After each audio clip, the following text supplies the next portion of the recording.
Hey, welcome to Gourmet Fishing. I'm your host, David Murray, and on today's show, we are going to create conch stew. Oh yes, I tell you what, we're into the beginning of fall. A little nip is kind of sort of coming in the air. Need a little bit of comfort food, and the first thing I think of comfort food, well, is a nice soup, a stew, or a chowder. So that's what we're doing today, conch stew. So I tell you what, before we can get our conch stew out to our planetary population, we do have a little bit of business to take care of. So hey, why don't we go ahead and get that started by, well, rolling the open.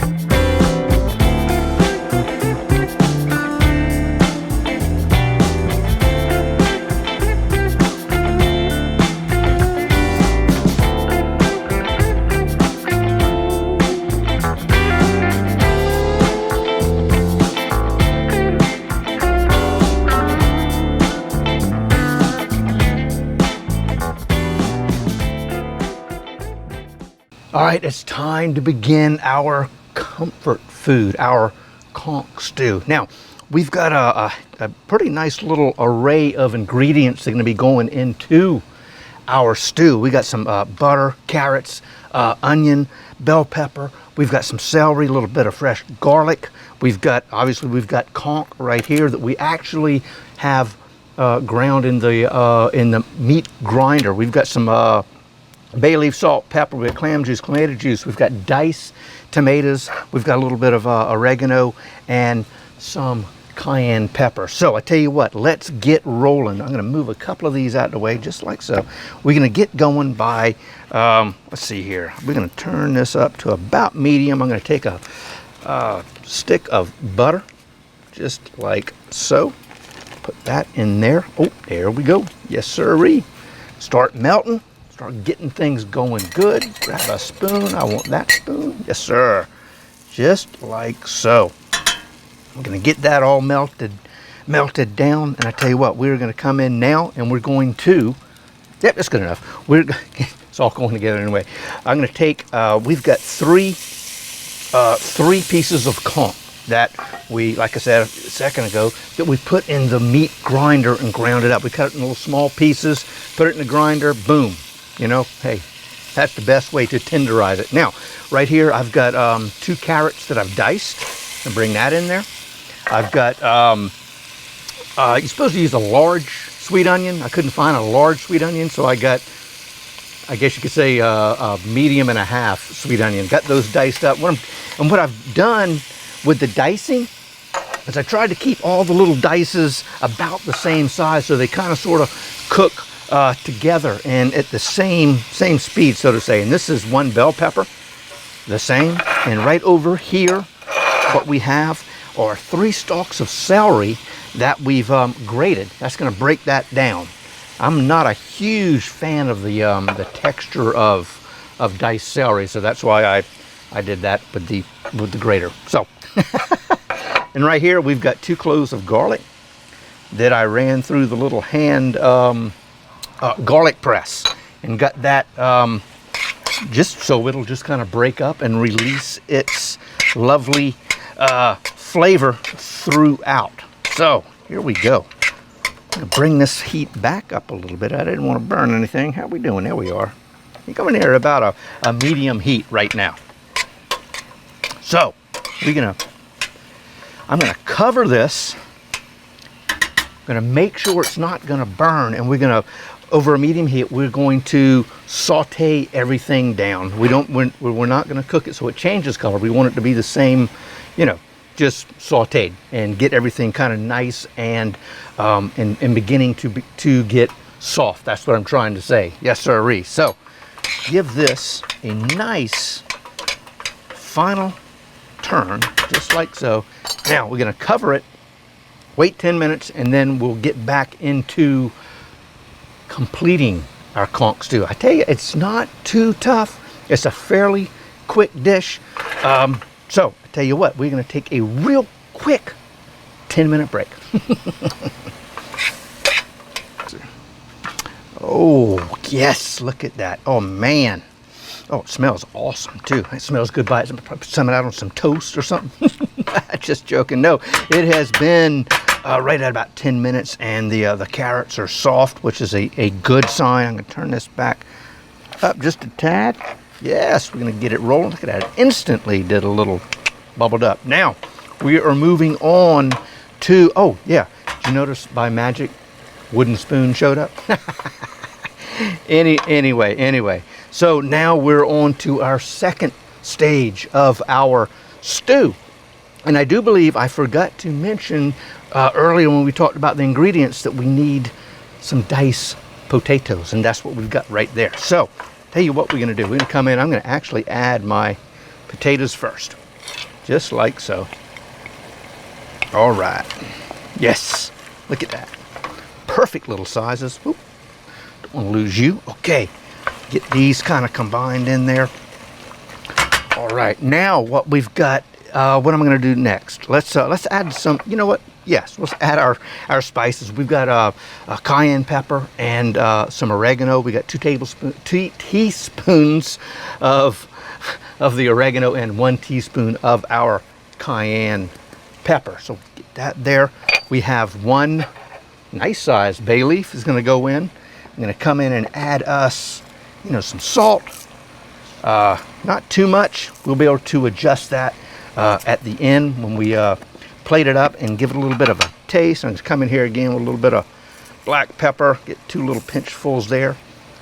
Okay, now deal with the herbs in a minute. Right here, we've got 2.5 cups of clamato juice. I'll explain to you what that is here in a sec.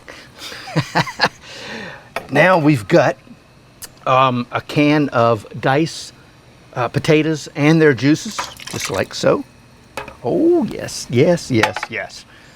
Okay, now, clamato juice. Okay, you might be, what the heck is that? Well, it is the combination of clam juice and tomato juice. They say it makes a heck of a Bloody Mary, but I'm not a tomato juice kind of guy, so I will have to take everybody's word for that. But here we go. We're going to get this down in there. Oh man, that is starting to look pretty good. Now we have 4.5 cups of clam juice. Can we get it in there? Is it going to stay? Yes, just by the hair of our chin. Yes. Oh man, this is going to be good here in a little bit. Now we've got a couple of little bunches of fresh thyme and fresh parsley. We are going to make a bouquet garni. We've talked about that before in the past. I believe that was when we did our lobster stock. Now I'm going to just come in here. We're just going to tie these up. Nothing magical, nothing special. Well, maybe. There we are. Having issues. Now, what I like to do is come over and give these herbs just a little bit of help to get them to begin releasing their oils and their flavors. Now we're just going to come in here, drop this right down in there just like that. Now we're going to bring this back up to a boil, and then we're going to reduce the heat and let it simmer. And after it comes back to a boil, we're going to let that simmer for about 20 minutes. So guess what? We're at one more break. It is kind of weird that my stews and chowders always seem to be at least a 2-stage process, sometimes a 3-stage. So, now we're on stage number 2, and stage 3 will actually be here in about 20-25 minutes when we actually plate it and get to enjoy our stew. Oh man, we are at our 20-minute mark, maybe about 25 minutes actually. But I tell you what, God, that smells so good. So now we are at our stage 3 of our process of our comfort food, and that is plating. Yes, sirree, cannot wait. So we're going to get ourselves a ladle, but before we do that, we can actually turn that off. So there we are. Now, oh, this is going to be so good. Oh, look at that. Look at that conch. Those tomatoes. Oh man, the onions have kind of disappeared, as has the celery. That's kind of my main goal. But check that out right there. Oh goodness gracious, that is awesome. Oh wow, yum, yum, yum. Man, can't wait. Now hold on. Think about this. For some reason, I don't know what it is, but soups always seem to be a little better the next day. You know, when you cook them like we're doing here, and then you let them cool down to room temperature, then you put them in the fridge overnight, and then come back the next day. It's that marrying, that melding of all the flavors, I guess. Then they cool down, then you heat them back up. Anyway, this is delicious as is right now. But I tell you what, wait till the next day. It'll be even better. But man, no, really, check that out right there. Oh goodness, man, that is gonna be great. Again, okay, you can see the tomatoes, the carrots, everything's right there. Please give this a shot. I mean, this one is not rocket science. It's simple. It just takes a little bit of time. You got the 10, then you got the 20, and then boom, you're right here to where you can eat. So I tell you what, don't forget to subscribe to the YouTube channel. Click that little notification bell. If you like the video, give it a little thumbs up, and please leave any comments that you want. We've got the recipe down in the description below, and I tell you what, head over to the website. We've got, check these out. We got some brand new little glasses with the Abacos logo. Over here we got the Gourmet Fishing logo. We've got shirts of Gourmet Fishing and Abacos. Hey, it's all over there. We also have all of our recipes that you can also download on the website. So I tell you what, until next time, God bless, and hey, we'll see you soon. Hey, I'd like to talk to y'all about the Gourmet Fishing store. We do have an online store at the website gourmetfishing.com where you can get all kind of neat stuff. I mean, check these out. These are our new little glasses. We got the Abaco Bar and Grill logo on one side, the Gourmet Fishing, one of Gourmet Fishing's logos on the other. These are nice heavy pint glasses. We even have a cookbook, believe it or not. Yeah, I mean, heck yeah, check this guy out. But yeah, we got all kind of neat stuff, you know, from the Gourmet smash to lime garlic shrimp to saffron rice, blackened dolphin, sheep's head, and scallop cakes. Those things are good. They'll be coming up here next year. But no, really, it's out there. It's kind of neat. And we do have another cookbook coming out first part of 2021. We also have shirts. Ooh, yeah, shirts. These are the Abaco Bar and Grill shirts. They're pretty cool. Also, we've got, hey, there's the Gourmet Fishing shirt. Yes, sirree. And it's all out there, gourmetfishing.com. Now, you have heard me say, hey, down in the description below, we have the recipes to download. Well, here is, you know, just an example of that. You know, we've got the recipe here, and right here, we've got a nice little full color picture of what it should look like.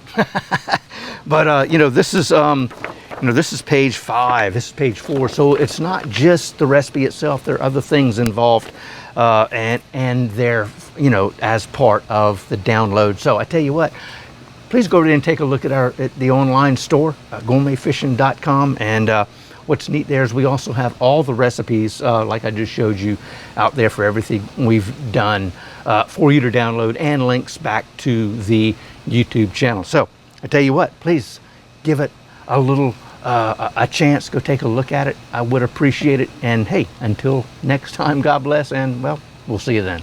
And 3. All right. Everything good, I think. Okay, yes. Oh yeah, check that out. Remember a couple times I'd say, hey, you know, gotta be careful that that grill right here. I tell you what, when we were doing our surf and turf, it got me. Anyway, okay.